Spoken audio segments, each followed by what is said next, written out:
Brawlhalla is a free-to-play platform fighting game available across all platforms such as PC, gaming consoles, and mobile. Its full release was in 2017, and ever since 2018, the game has regularly been getting crossover events for many different things like video games, movies, and TV series. And there are absolutely no limits to what franchises can get into this game at this point. Like, they've added things like Adventure Time, Hellboy, Kung Fu Panda, Shovel Knight, Tomb Raider, Street Fighter, The Walking Dead, Teenage Mutant Ninja Turtles, and of course, the show that this video is about, Steven Universe. For those that don't know, Steven Universe is a Cartoon Network show that started in 2013 and ended in 2019, with a movie and short epilogue series following. I started watching the show in between Change Your Mind and the movie, and I honestly liked it a lot. I mean, sure, the show is far from flawless, it does have a lot of problems, but they're all irrelevant to this video, so we're not going to talk about them. Anyway, I was a big fan of it for a while, so when I heard that the show was added into a cheaper free-to-play version of Smash Bros that was available on Steam, I opened it up on my computer and downloaded the game immediately. And like an idiot, before I had even played for more than 2 days, I decided to spend money on the game just to play as Garnet, and not long after, Amethyst and Pearl. The only one I didn't buy was Stevonnie, but it's not important right now, so we'll talk about it later on. If you've played Brawlhalla at least once in your life, it should be no surprise to you that the crossovers never fail to include interesting references to the franchise of the event. And just like all of the others in the game, the Steven Universe crossover is no exception to this. So, after 3 years of watching the show and 2 years of playing the game, it's safe to assume that I know all of these references, and in today's video, I'll be going through every inch of this crossover and identifying the definite, all possible references behind it. And yes, I know this is a poorly timed video, it's been over 2 years since the event came out, but I only now just gained the motivation to work on it despite having the idea ever since 2020. And plus, no one else has made a video on this topic yet, so now felt like the best time to do it. Before we start the video, there are 3 things that need to be made clear. Firstly, as stated at the start of the video, there will obviously be a lot of spoilers for Steven Universe. You have been warned. Secondly, this video is only going to be a one-time thing. I would make more videos like this on the other crossovers, I just simply don't have enough knowledge on any of them to be able to spot all of the references, and even if I did, they don't have as many references as the Steven Universe one, so they'd be much shorter videos. So unfortunately, I regret to say that there probably won't be any more videos like this. At least not anytime soon. Sorry.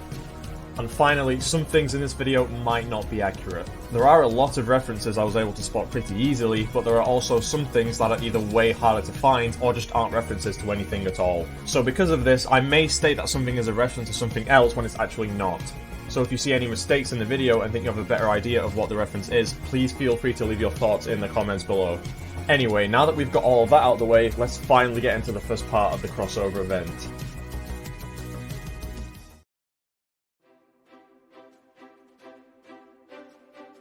To start off, we're going to talk about the teasers that revealed the crossover and how they were all related to Steven Universe. It's worth mentioning that I didn't know what Brawlhalla was back when this crossover was being hinted at, so we're only going to talk about the evidence that I can find, the Twitter videos. So let's go back to the 30th of November in 2019. On Twitter, Brawlhalla posted a short video of pink rose petals falling with no caption. Originally, I thought these petals were supposed to be from this tree in Season 1, but now I realise that they come from the laser light cannon from the really early days of the show, thanks to one of the crossover characters. The laser light cannon is a very big cannon that appears in the second episode of Season 1. It's really heavy and can only be activated when Steven says, "If every pork chop were perfect, we wouldn't have hot dogs," which makes its inclusion as a weapon skin much more confusing. We'll talk about it more later. On the day after, Brawlhalla revealed their next hint, a swarm of white butterflies flying across the screen. A lot of people assumed this meant Hollow Knight, and honestly I can't say I blame them. These glowing white butterflies aren't a major thing in Steven Universe, they just appeared in one episode called Mindful Education, where Steven and Connie were unable to fuse into Stevonnie because of Connie feeling guilty about a kid she hurt and being unable to attack enemies without seeing that kid in front of them. In this same episode, Garnet and Stevonnie both sing a song called Here Comes a Thought, where the same white butterflies make their first appearance. They also appear later on in the episode when Steven starts to feel guilty because of what happened to Bismuth, Jasper, and Eyeball. After this, I don't think they're seen ever again. The reason BMG used these butterflies in one of their hints is because, like the rose petals, they also show up in one of the SIGs of one of the crossover skins. We'll talk about this later as well. And finally, on the third day, they posted the last hint before revealing the crossover 2 days later. It was another short video that featured pink bubbles floating across the screen.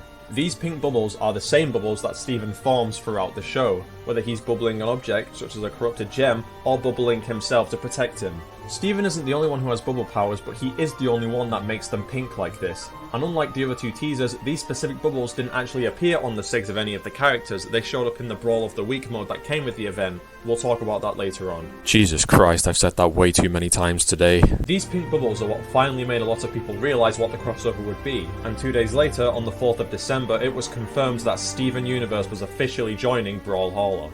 When this was announced, they wrote, "The crystal gems will always find a way to save the day."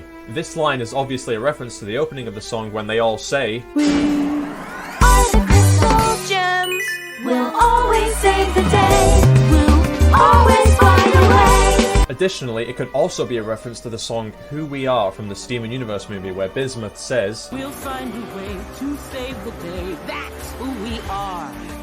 But this probably isn't what they were referencing.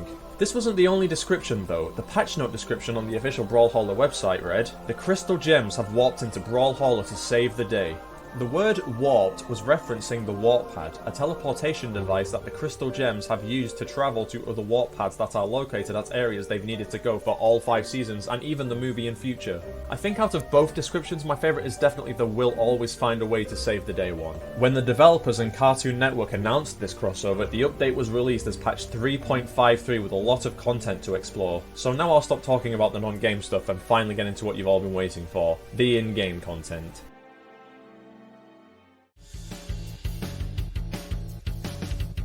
Upon opening the game on the day of the patch, players were greeted to a new menu that was themed around Steven Universe, featuring the crystal gems, flowers that point towards new content, a new background, and a redesigned Brawlhalla title. Usually, when a crossover happens in Brawlhalla, the title always goes through some kind of change. Sometimes it just has a random effect slapped onto it, sometimes it changes colour, sometimes they put something around it or behind it, and sometimes they decide to be lazy and do nothing with it at all. As for the Steven Universe version, it's honestly really good. They painted it red and yellow and put some circle patterns inside the letters. They added Garnet, Amethyst and Pearl running on top of it, and Steven and Connie jumping at the side of it. And instead of it just saying Brawlhalla x Steven Universe like the other crossovers mostly do, they made it say, "and Steven" instead. All of these things make it the most unique version of the Brawlhalla logo to this day, and if you're a Steven Universe fan looking for some cool references, you're in luck, because everything about the logo is a reference. The colour and pattern of the logo isn't random, it's actually exactly how the actual Steven Universe logo is designed. Garnet, Amethyst and Pearl running at the top is also a reference to the very first opening the show had, where the 3 of them all run in a line. As for Steven and Connie on the right side of the logo, I don't really think they reference anything specific, but if I had to guess, I would say Steven is supposed to resemble how he looked in this frame of the newer opening. Probably not though. And finally, the words "and Steven" are also a reference to the show's theme song, where all of the crystal gems say their names before Steven cuts in and shouts, "And Steven!" Now we'll talk about the flowers I mentioned before. Basically, every crossover event that's ever happened in this game has a unique icon that appears on the menu, shop, and character select icons. These are to indicate what content is from the event and where you can find them. And for Steven Universe, they used these pink flowers. There are a lot of times where pink flowers are a thing in the show, but if you look really closely you'll notice that the flowers in the game have pink crystals in the middle of them. These pink crystal flowers come from the episode Lars and the Cool Kids. In that episode, some sentient moss eats the cool kids, and to save them, Lars and Steven dump their moss-covered bodies into a car and drive them to the top of the hill. After getting to the top of this hill, the moss blooms and turns into the magical pink flowers that we see in the game. Another thing crossovers in Brawlhalla usually provide is shop content like avatars, KO effects, and podiums.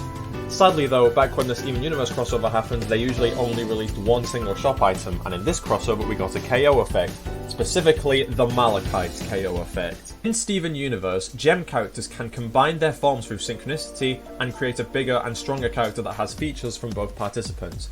This is known as fusion, and Malachite is a fusion between the characters Jasper and Lapis Lazuli. In the final episode of Season 1, titled Jailbreak, Jasper tries to convince Lapis to fuse with her so they can both become stronger and wipe out the crystal gems. Lapis accepts the offer and they both form Malachite, but since Lapis doesn't want to destroy them and actually just wants to get revenge on Jasper for imprisoning her, she uses water from the ocean, yes, Lapis Lazuli has water powers by the way, to pull the both of them down into the ocean, where they remain for a full season, which is why Malachite is pulled back down by water chains in the game. You're going to want to remember what fusion is by the way, because it will be brought up again later.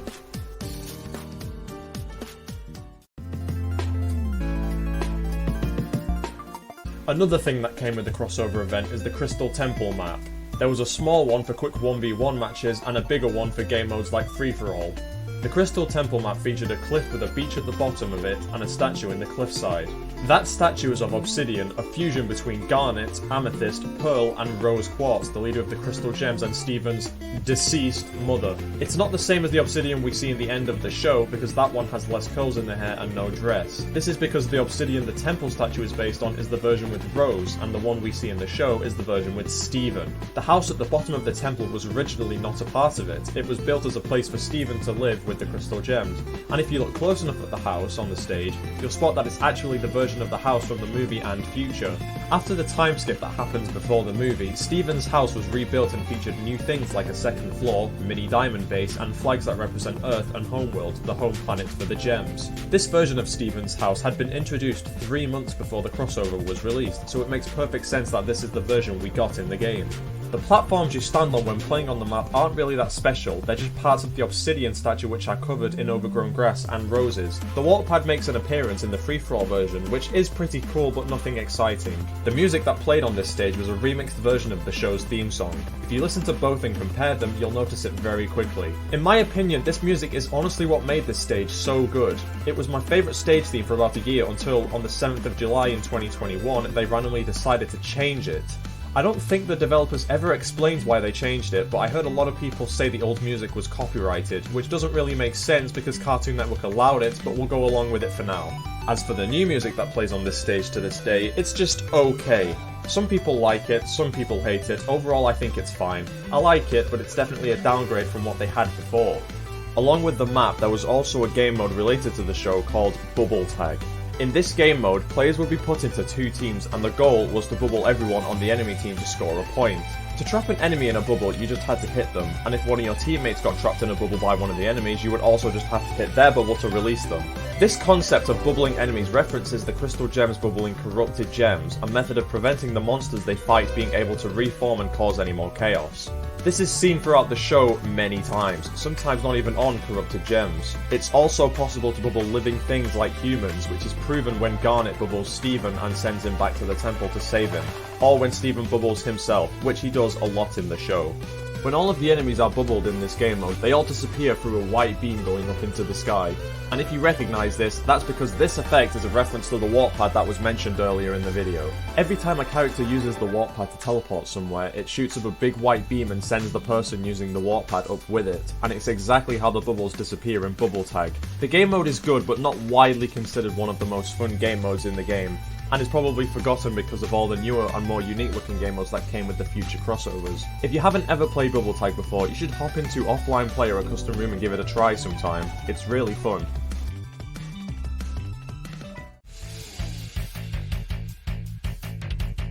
Finally, the part of the video I'm sure you've all been waiting for. We're going to talk about the main attraction to the crossover event, the character skins. If you don't already know, crossover characters are usually never given their own moveset and weapon combination. Unless it's Rayman, but that was a one-time thing.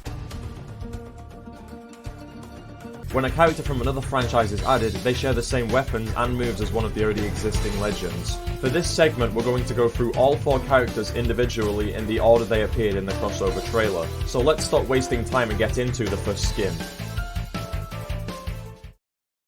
Garnet, can you handle things on your own for a little bit? No problem. My students love me. Let me tell you all the ways you can get hit by a car. First up, we have Garnet, the leader of the Crystal Gems and the best member of the team. Don't at me. Her design in Brawlhalla is based on the look that she first got when she reformed in Change Your Mind. Basically, gem characters' forms are just holograms with mass being projected by the gemstone on their body, so when they get badly injured, they release their form by poofing, leaving just their gemstone. After some time has passed, the gem will reform and the character will come out with a new design. This is why the same characters have been constantly changing designs throughout this video. Her description on the store says, "Garnet is stronger than you with rocket gauntlets and energy blasts."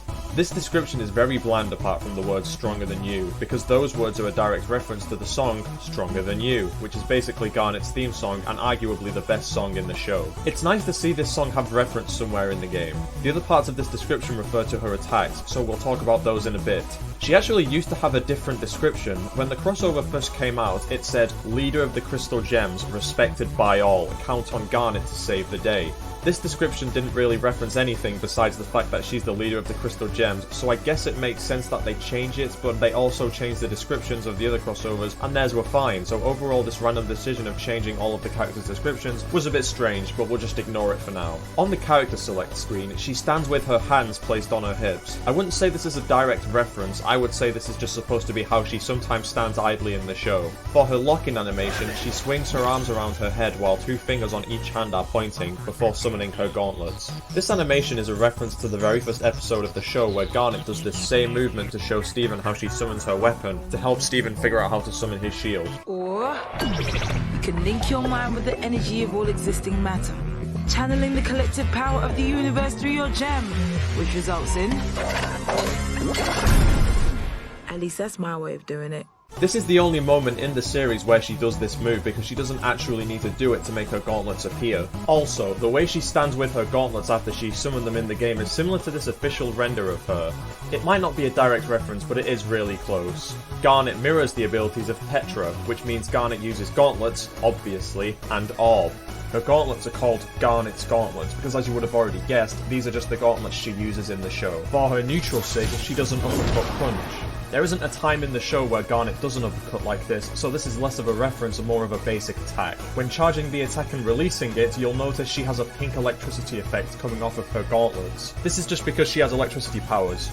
Apparently. This electricity effect appears on the majority of her SIGs when charging them, so it felt like it was worth bringing up before we got onto the others. Her side SIG is a charged up rush of punch attacks. Not a direct reference, but there are times in the show where Garnet punches things very fast, so this is a fitting SIG for her. And then there's her down SIG, which is honestly probably her best signature attack. When charging it up, white butterflies swarm around her while vision of 2 other gem characters appear behind her. You'll recognise these white butterflies from earlier in the video when I talked about them from the teaser. As for the 2 gems behind her, they are her. Remember earlier in the video when I talked about fusion?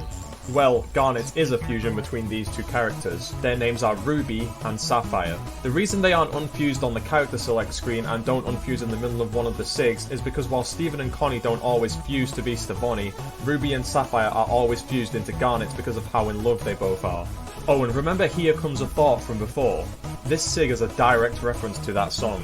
Not only do Ruby, Sapphire and the white butterflies pop up while you charge it, the music from that song also plays. People don't usually notice this because it's hard to hear when the game's music is on. It's a little bit strange how this is the only Gauntlet SIG that has a unique reference like this, but I'm not complaining. Her orb skin is called Reunited. Unlike the gauntlets, this orb is not something Garnet usually fights with, it's just a bubbled object. This still fits Garnet because she is the crystal gem who has seen bubbling gems the most. Originally, I thought it was supposed to be the bubbled centipedal gem that appears in the first episode and reappears later in the season, but then I questioned why the orb was called Reunited. I did a quick Google and remembered that Reunited is the episode where Ruby and Sapphire get married and fuse back into Garnet. I rewatched the episode to try and figure out what it had to do with the orb, and that's when I realised the symbol in the orb skin is the exact same symbol that Ruby and Sapphire both wear during this wedding.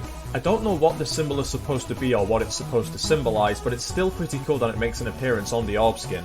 Also, this wedding that Garnet has is why her gauntlets both have a different coloured ring on each. Anyway, back to her SIGs. For her orb end SIG, she charges up another rapid punch attack, this time in the air and not in front of her. This is just the same as the gauntlet side SIG where she can rapidly punch and that's all there is to it. It also fits Garnet because she did something similar to this move in the Cartoon Network crossover Nexus episode of OKKO Let's Be Heroes. Remember that?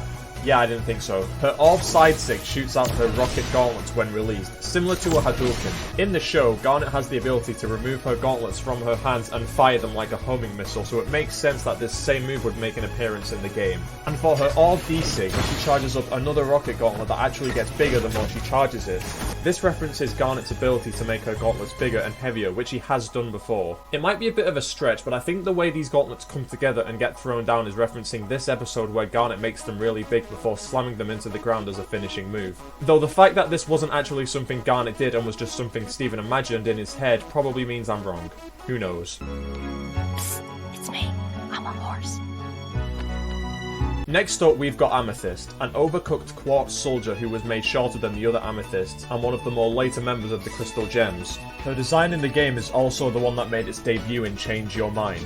Although, you may have noticed that in the game she has her hair tied up, whereas in the show she does not. You might think this is just a thing Brawlhalla did because she wouldn't be able to have her long hair, but no, this is a reference too. In the episode Steven vs Amethyst, her and Steven both have an argument about which one of them is the worst crystal gem, and to settle it, they fight. For this fight, Amethyst ties her hair back. This may not be the first time she did this, but it's the first time I saw her do it. Also, she does it again later on in the show. Her description reads, Amethyst is a free spirit knocking out her opponents with Whip and Purple Puma. Once again, a pretty boring description that only refers to her attacks, so we'll talk about those later. Her older description used to say, a crystal gem made on Earth, her transformation and powerful whip will clobber you. This description was honestly better. The reason it states that she was made on Earth is because gem characters are usually created on Homeworld, like Ruby, Sapphire and Pearl were. Since Earth used to be a gem colony, the gems were able to use some of the Earth to create new gems, these gems being the Quartz Soldiers. This means that Amethyst is the only member of the crystal gems that actually comes from Earth besides Steven.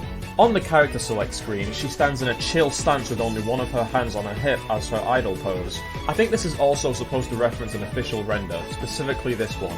As for her lock-in, I don't think this references anything at all. The way she pulls out her whip isn't similar to anything I've seen, and she's never used the axe she holds in the actual show, so there has never been a point where she would stand like this. Amethyst mirrors the abilities of Zol, so she uses axe and cannon. Her axe is called Crystal Whip Axe. Like I already said, this axe is not something Amethyst uses. In fact, this axe has never appeared in the show before, meaning it's a weapon made exclusively for Brawlhalla.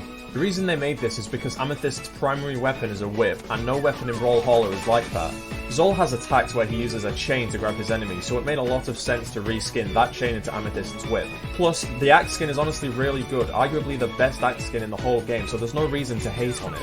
For the end sig, she leaps up high into the air and swings the axe, leaving a purple slash effect. Not a direct reference, so let's move on. For the side sig, she grows stronger and charges in the direction the sig was used. If she grabs an enemy player, she'll slam them on the ground before knocking them into the sky with her axe. This random transformation is a reference to one of her more common forms in the show, Purple Puma. In an early Season 1 episode titled Tiger Millionaire, Amethyst sneaks off at night to a secret wrestling tournament, where she takes on the identity of Purple Puma to compete. After this episode, she turns into Purple Puma many other times, mostly to give her an advantage in some fights. And for the D-Sig, she grabs the enemy with her whip and hits them away with her axe. Again, it's not a reference to anything, it's just a basic whip attack, so there's not much to talk about. Her cannon is called Laser Light Cannon. Recognize that?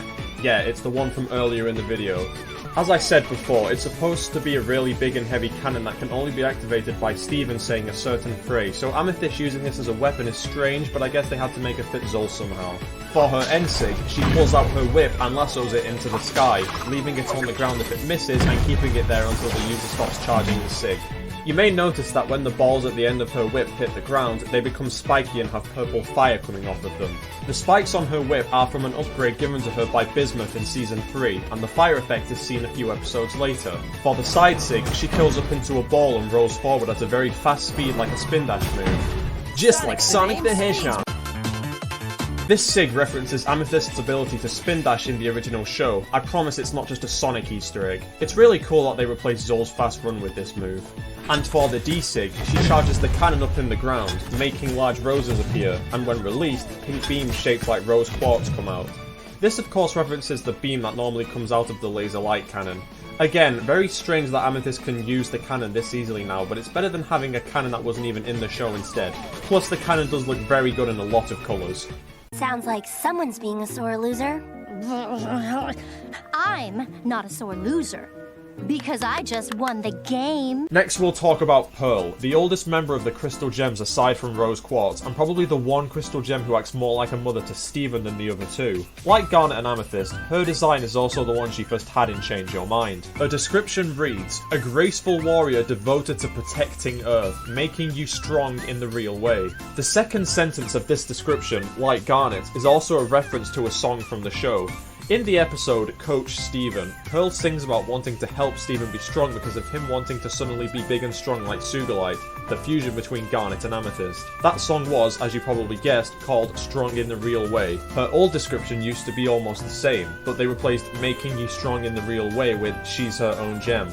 On Homeworld, every gem had a purpose, and a Pearl's purpose was to serve a gem with high authority. But this Pearl didn't serve anybody. She used to serve Pink Diamond, but then she became Rose Quartz and wanted to live live on Earth freely, so Pearl had nobody to serve and wanted to do the same, and this is what the description refers to. On the character select screen, she stands very elegantly with her feet crossed. I think this is supposed to mimic this render based on how similar they are, because I couldn't find another time in the show she stands exactly like this. For her lock-in animation, she pulls out her spear from her gem and twirls it around until she holds it on the ground and then poses like this. The animation of the lock-in isn't a reference to anything I could find, but the pose she stands in afterwards is a reference to this episode when she stands in this same pose in this one scene. I almost missed this completely and would have said it doesn't reference anything specific, but thankfully I spotted it while rewatching the first episode of the show. It's the only pose I could find that is similar to the game, so I'm certain it references this. Pearl mirrors the abilities of Kaya, so she fights with her iconic spear and a bow that she doesn't use but is also a reference to something else.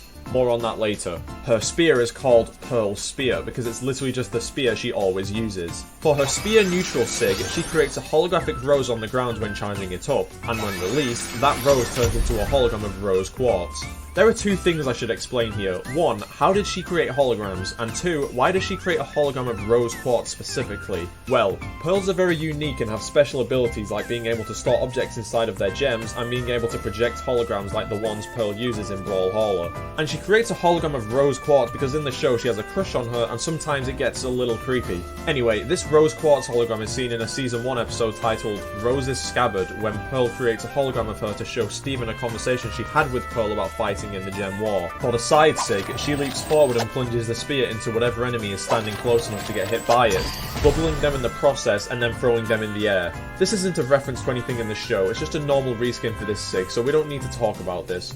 But before I move on, I should mention that all gem characters have different coloured bubbles, which is why Pearl's bubble here is a blue colour, whereas other bubbles are not similar to this shade.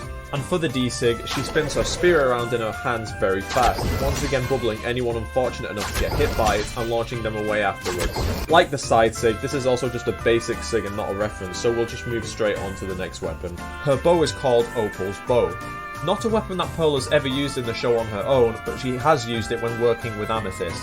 Just like Malachite and Garnet, Opal is also a fusion between Pearl and Amethyst.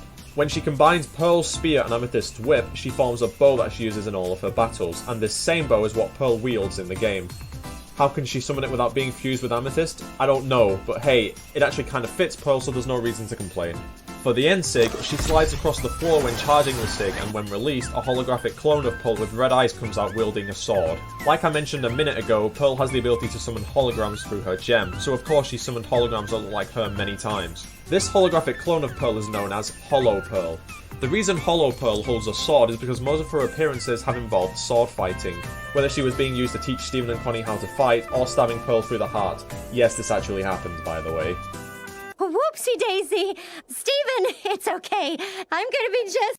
Get ready to slumber, let brother go home. Hollow Pearl doesn't appear a lot around the end of the series, but she does make a small cameo in the first episode of Steven Universe Future, so this reference was honestly really neat. Anyway, for her side Sig, she slides across the floor but this time stops after a certain distance and kicks her feet up when finished sliding. If an enemy gets hit by the Sig, she'll shoot them into the sky.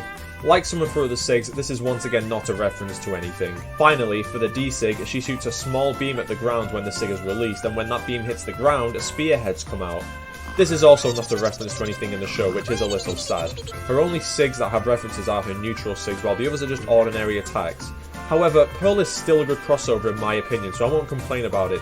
In fact, despite only 2 of her Sigs being references to anything, she still isn't the character with the least references in her moveset. So let's talk about the character that is.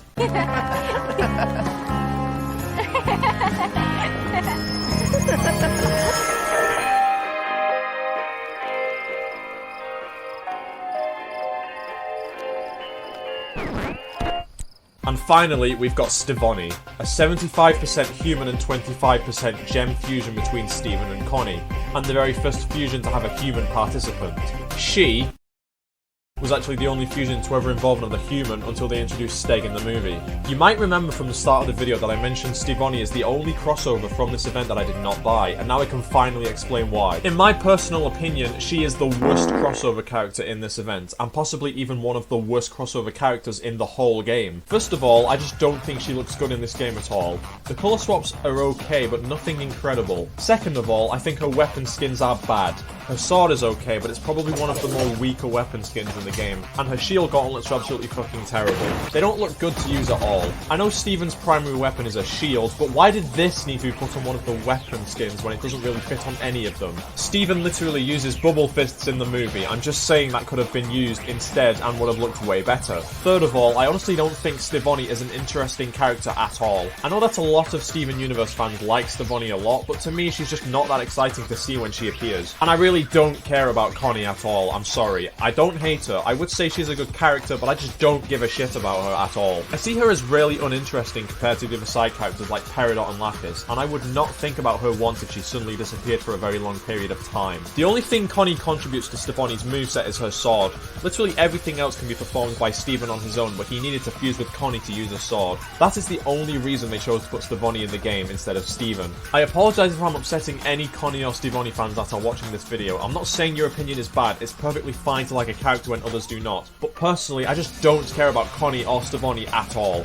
Okay, now that the rant is done, let's actually talk about the crossover skin. Her design in the game is based on the design she had when Steven and Connie first formed Stevonnie in the Season 1 episode titled Alone Together. However, Steven and Connie both have their designs from Steven Universe Future, so I don't really understand why Stevonnie has her old design here. I know the one Future episode that Stevonnie appeared in only released 3 months after the crossover, but they could have still given Stevonnie the pink jacket, or at the very least just a different design she had in one of the other seasons. It doesn't matter though. Her description says, the first human gem fusion, Stevonnie is an experience, let's jam. This description includes 2 specific references. In Stevonnie's very first episode, Garnet approaches Stevonnie and tells her this. Listen to me. You are not 2 people, and you are not 1 person. You are an experience. Make sure you're a good experience. Now, go have fun! Obviously, this line is what was referenced here. The last sentence with the jam is another very specific reference to the episode titled Sworn to the Sword. In that episode, Steven and Connie sit on the hand of the Crystal Temple and sing a song about jam. This song is called Jam Buddies. Later on in the episode, they refer to their duo as Jam Buds, and this phrase comes up again in future episodes. Actually, the episode that Jam Buds comes from is the same episode where Connie begins her sword training with Pearl. It's also the same episode where Pearl brainwashes Connie into believing she's worthless and should be prepared to sacrifice herself for Steven. Remember, Connie, in the heat of battle, Steven is what matters. You don't matter. I don't matter. Yeah, Pearl is really fucking weird. Anyway, her old description used to say, the first human gem fusion. They're an experience to be reckoned with. This description doesn't include any different references, so we can move on. Her idle animation features Steven and Connie standing next to each other. This isn't a reference to anything, but you might be wondering why Steven and Connie are unfused on the character select, but Garnet is not. That's because while Garnet is always fused because of Ruby and Sapphire's love for each other, Steven and Connie don't always fuse. They like each other as friends, but they're not in a relationship, and they have their own separate lives that they need to live. When selected, Steven and Connie hold hands and spin around in a circle, fusing into Stevonnie. This fusion dance references the fusion dance they do when they accidentally fuse into Stevonnie in front of Steven's dad in the Season 2 episode titled We Need to Talk. Nothing else related to this lock-in is a reference to anything, so we'll just get straight onto the SIGs. Stevonnie mirrors the abilities of Val, so she uses a sword and gauntlets like I said previously. Her sword skin is called Connie's Sword. I'm not going to point out the obvious and say that this sword belongs to Connie, but what I will say is that this sword was given to her by Bismuth in Change Your Mind, and it appeared again in the movie, but that was the last time it was ever seen in the show. For the end SIG, she quickly leaps and slashes into the air. This is not a reference. As for the pink effect the SIG has, I'm actually not sure what this is supposed to be. It could be a reference, but I don't know what it is if that's the case. If you know what the aura is, please feel free to explain in the comments below. For the side SIG, she does a front flip and quickly slashes forward. This is also not a reference. For the D SIG, she breakdances.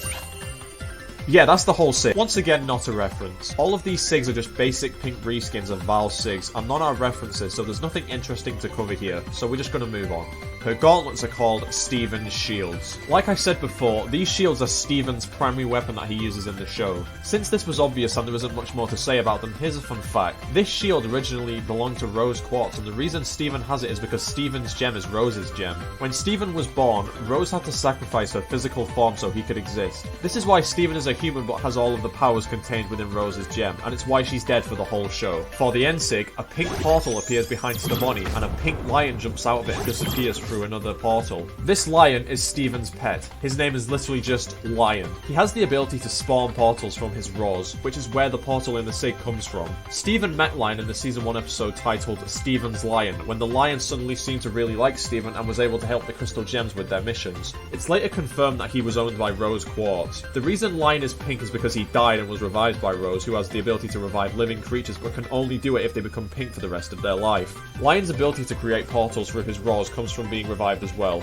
I don't know why, it just does. I know I said that Lion is Steven's pet, but for some reason by the end of the show he kind of just becomes Connie's pet instead. Near the end of the series, Lion is mostly only seen when Connie is sat on his back and using him as a fighting companion. In fact, when Steven and Connie had a disagreement that led to Connie not wanting to speak to Steven and leaving him for a short while, Lion literally went to live with her instead of staying home with Steven. And in Steven Universe Unleash the Light, Connie and Lion are literally the same character. I will bet anyone a lot of money that if they add Connie to Multiverses as a playable character, Lion will be a major part of her moveset. This isn't even important, I don't know why I'm ranting about this, let's just get back to the SIGs. Lion is a really cute animal companion, so it's really nice to see him appear in at least one of the SIGs. For the side SIG, Steven and Connie infuse mid-battle while charging the SIG, and when the SIG is released, Steven forms a bubble around the both of them, summons a shield at the front, and charges forward before fusing back into Stevonnie. This could be a reference to the episode where Steven first meets Connie and somehow accidentally traps them both in a bubble at the bottom of the ocean. If that's the case, I think that's actually a really cool reference to put in this SIG. A lot of Brawlhalla players complain that Stevonnie is broken because of this SIG, because you can usually not tell what direction the SIG is going to be used in because of Steven and Connie infusing. And to that I say, cry about it. Finally, for the D-SIG, Stevonnie hops into the air and throws one of Steven's shields into the ground.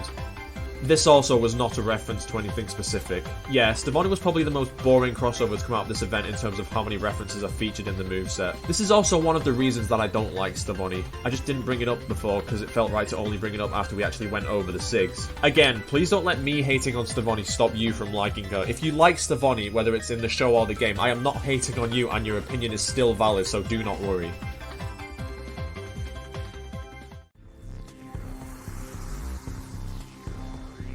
So there you have it. Every reference, or at least the ones I could find, that were in the Steven Universe crossover event for Brawlhalla. I started working on this video 3 months ago, so I'm glad I can finally upload this for everybody else to see. The reason this took so long to finish was because I kept losing motivation to work on this and would just abandon it for a few weeks until I was ready to start work on it again. That's the same reason this video was kind of poorly made, which I apologise for, but I promise the next time I make a video like this I will make sure the quality is way better.